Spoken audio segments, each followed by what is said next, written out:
Hello दोस्तों, कैसे हैं आप लोग। I hope you all are doing well. तो मैं हूं उत्कर्ष और एक बार फिर से आप सभी का स्वागत करता हूं अपने प्यारे से और छोटे से YouTube channel ready to crack में। आज हम लोग 9 अप्रैल के जितने भी करंट अफेयर्स हैं उन सबको लेकर एक बार फिर से आपके सामने आ चुके हैं। और ये करंट अफेयर्स आपको आपके जितने भी कॉम्पिटिटिव एग्ज़ाम आप दोगे उसमें काम आएंगे। इस वीडियो की जो लिंक मैं पीडीएफ में आपको प्रोवाइड कर दूंगा डिस्क्रिप्शन बॉक्स में। और इस जो वीडियो में क्वेश्चन हम लोग करवाएंगे इसके साथ जो रिलेटेड फैक्ट्स और इन्फॉर्मेशन है वो भी मैं साथ में बताता चलूँगा। और इस वीडियो के एंड में एक होमवर्क क्वेश्चन होगा जिसका आंसर आपको कमेंट बॉक्स में टाइप करके बताना है। चलिए दोस्तों, स्टार्ट करते हैं वीडियो को। पहला क्वेश्चन, आरबीआई नाबार्ड को एक वर्ष के लिए कितने रुपए, करोड़ों में जो बताना है, कि विशेष तरलता सुविधा एसएलएफ प्रदान करेगा। तो इसका सही आंसर है 25,000। आरबीआई ने नाबार्ड यानी कि national bank for agriculture and rural development SIDBI और नेशनल हाउसिंग बैंक एनएचबी जैसे संस्थानों को 50 करोड़ रुपए के तरलता सहयोग की घोषणा की। नाबार्ड को कृषि और संबंधित गतिविधियों का समर्थन करने के लिए एक वर्ष के लिए 25,000 करोड़ रुपए की विशेष तरलता सुविधा एसएलएफ प्रदान की जाएगी। 10,000 करोड़ रुपए का एक एसएलएफ एनएचबी को एक वर्ष के लिए दिया जाएगा।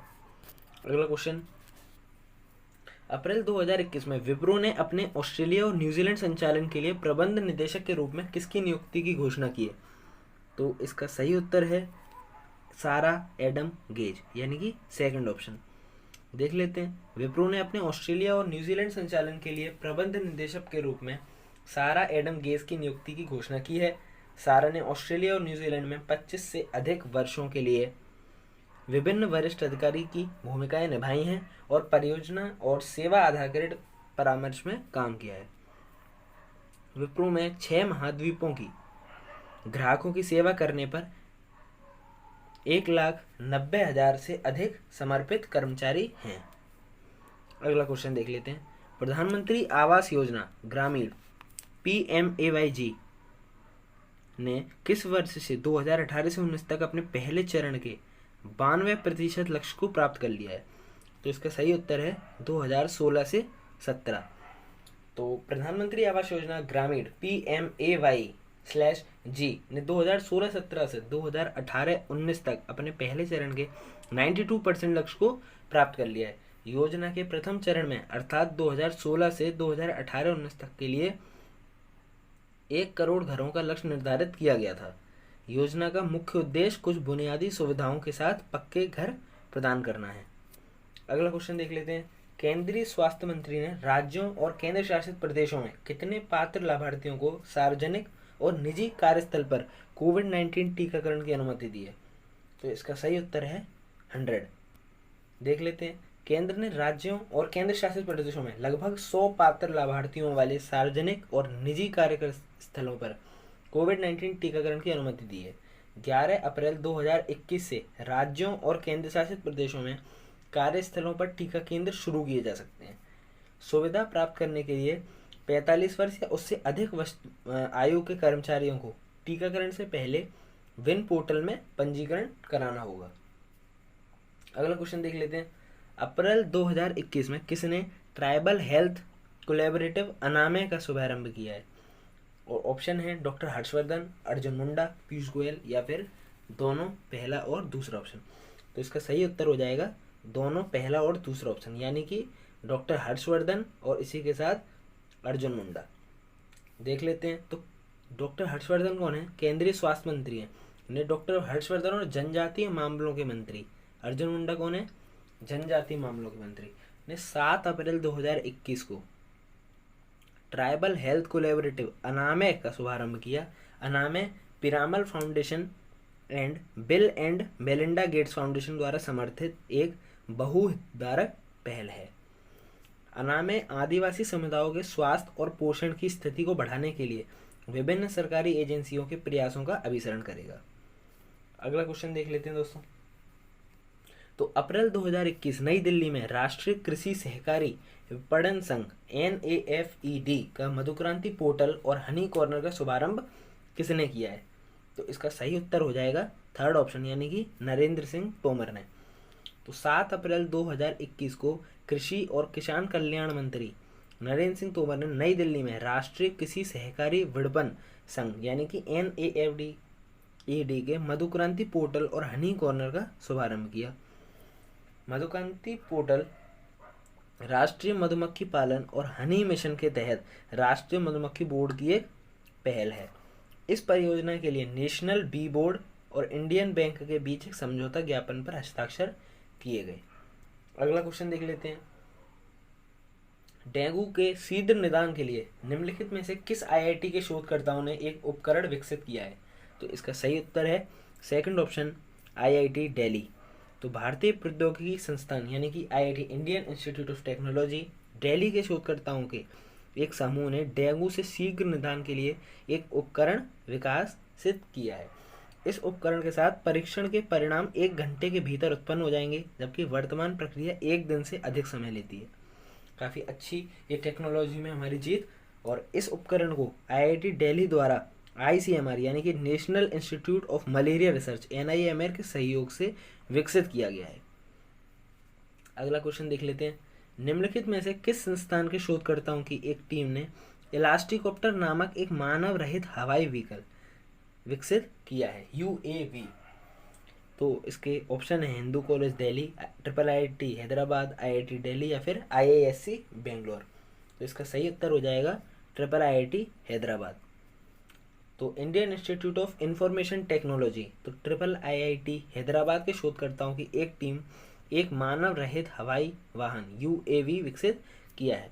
UAV में संयोजक आर्म्स हैं जो विभिन्न आकारों और माप के पैकेट उठाने में मदद करते हैं। इलास्टिकॉप्टर नामक ड्रोन वाहन को robotics research centre RRC IIT Hyderabad के 24 वर्षीय सूरज बोनागिरी ने विकसित किया है। अगला क्वेश्चन देख लेते हैं। अप्रैल 2021 में सरकार ने एस रमन को निम्नलिखित में से किसके अध्यक्ष और प्रबंध निदेशक के रूप में नियुक्त किया है? तो इसका सही उत्तर हो जाएगा सिडबी। देख लेते हैं इसके बारे में थोड़ी सी इन्फॉर्मेशन।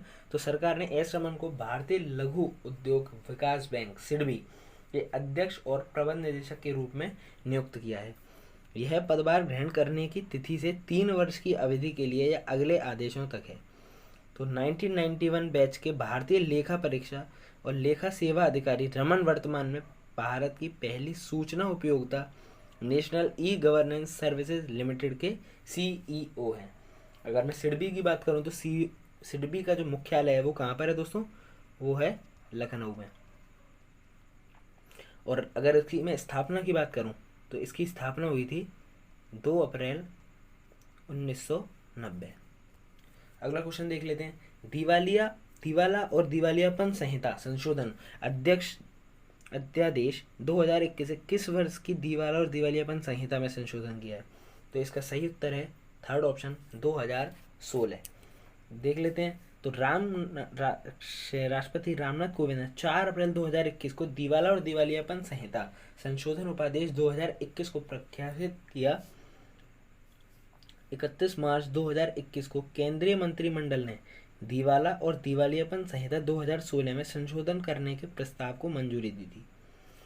तो संशोधनों का उद्देश्य संहिता के तहत MSMEs के रूप में वर्गीकृत कॉरपोरेट व्यक्तियों के लिए एक कुशल वैकल्पिक दिवाला संकल्प ढांचा प्रदान करना है। अगला क्वेश्चन देख लेते हैं इसी के साथ दोस्तों। तो अप्रैल 2021 में प्रधानमंत्री मोदी ओडिशा इतिहास पुस्तक का हिंदी अनुवाद जारी करेंगे। तो ये पूछ रहा है कि इस पुस्तक के लेखक कौन है? तो इस पुस्तक के लेखक हैं डॉक्टर हरे कृष्ण मेहताब। देख लेते हैं। तो मोदी जी अपने 9 अप्रैल 2021 को ओडिशा इतिहास पुस्तक का हिंदी अनुवाद जारी करेंगे। इसे उत्कल केसरी डॉक्टर हरे कृष्ण मेहताब ने लिखा था। वह भारतीय स्वतंत्रता आंदोलन में एक उल्लेखनीय व्यक्ति थे। उन्होंने 1946 से 1950, 1956 से 1961 तक उड़ीसा के मुख्यमंत्री के रूप में भी काम किया है। उन्होंने अहमदनगर किला जेल याद रखिएगा, अहमदनगर किला जेल में किताब लिखी, जहां उन्हें 1942 से 1945 के बीच 2 साल से अधिक समय तक जेल में रखा गया था। अगला क्वेश्चन देख लेते हैं दोस्तों। तो उत्तर प्रदेश सरकार ने 8 अप्रैल 2021 को एक विशेष केंद्रीय कोविड टीकाकरण अभियान शुरू किया है। अभियान किस तारीख तक जारी रहेगा? तो इसका सही उत्तर हो जाएगा थर्ड ऑप्शन, 23 अप्रैल तक। देख लेते हैं। तो उत्तर प्रदेश सरकार ने 8 अप्रैल 2021 को एक विशेष केंद्रित कोविड टीकाकरण अभियान शुरू किया। अभियान विभिन्न सामाजिक समूहों के लाभार्थियों को ध्यान केंद्रित करेगा जो 45 वर्ष की आयु के हैं, 45 वर्ष या 45 से अधिक की आयु के। ये अभियान 23 अप्रैल 2021 तक जारी रहेगा। राज्यों के सभी जिलों के मुख्य चिकित्सा अधिकारी इस अभियान के प्रभारी होंगे। अगला क्वेश्चन देख लेते हैं। मुख्य चिकित्सा अधिकारी यानी सीएमओज यानी चीफ मेडिकल ऑफिसर्स। अगला क्वेश्चन। तो अप्रैल 2021 में किसे सांची और सांची प्रोपेगेट के वरिष्ठ उपाध्यक्ष और प्रमुख के रूप में नियुक्त किया गया? तो इसका सही उत्तर पहला ऑप्शन, सबा इकबाल। तो पब्लिक्स ग्रुप की पूर्व सेवा digital agency Sanchi and Sanchi propagate ने अपना सीईओ प्रिया जयरमान के प्रस्थान की घोषणा की।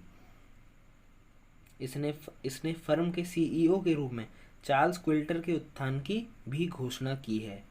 क्या है? Charles Victor. इसने सबा इकबाल एस प्रोपेगेट की वरिष्ठ उपाध्यक्ष और प्रमुख भी नियुक्त किया। Firms max group script box जैसे स्थानीय और वैश्विक ग्राहकों की एक श्रृंखला को समाप्ति है। अगला क्वेश्चन देख लेते हैं। तो अप्रैल 2021 में निम्न में से किसने सुभा तातावर्ती को अपना प्रमुख प्रौद्योगिकी अधिकारी नियुक्त किया? तो इसका सही उत्तर है दोस्तों सेकंड ऑप्शन, विप्रो। देख लेते हैं थोड़ी सी इंफॉर्मेशन। तो विप्रो लिमिटेड ने वॉलमार्ट के पूर्व कार्यकारी सुभा तातावर्ती को अपना मुख्य प्रौद्योगिकी अधिकारी नियुक्त किया। कंपनी ने सुजैन डैन को उत्तरी अमेरिका क्षेत्र के कैपिटल मार्केट एंड इंश्योरेंस के लिए वरिष्ठ उपाध्यक्ष और सेक्टर प्रमुख के रूप में नियुक्त किया। डैन एवानार्ड एक एक्सचेंजर और माइक्रोसॉफ्ट जॉइंट वेंचर में कार्य करने के बाद विप्रो में शामिल होंगी, जहां उन्होंने कॉरपोरेट उपाध्यक्ष और महाप्रबंधक के रूप में काम किया। इसको मैं इरेज कर देता हूँ, ये दिख नहीं रहा है थोड़ा ठीक से।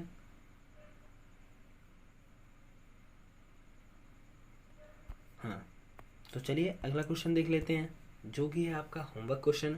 पढ़ के सुना देता हूँ एक बार। प्रधानमंत्री मुद्रा योजना के शुभारंभ के बाद से महिला उद्यमियों को कितना प्रतिशत ऋण दिया गया है?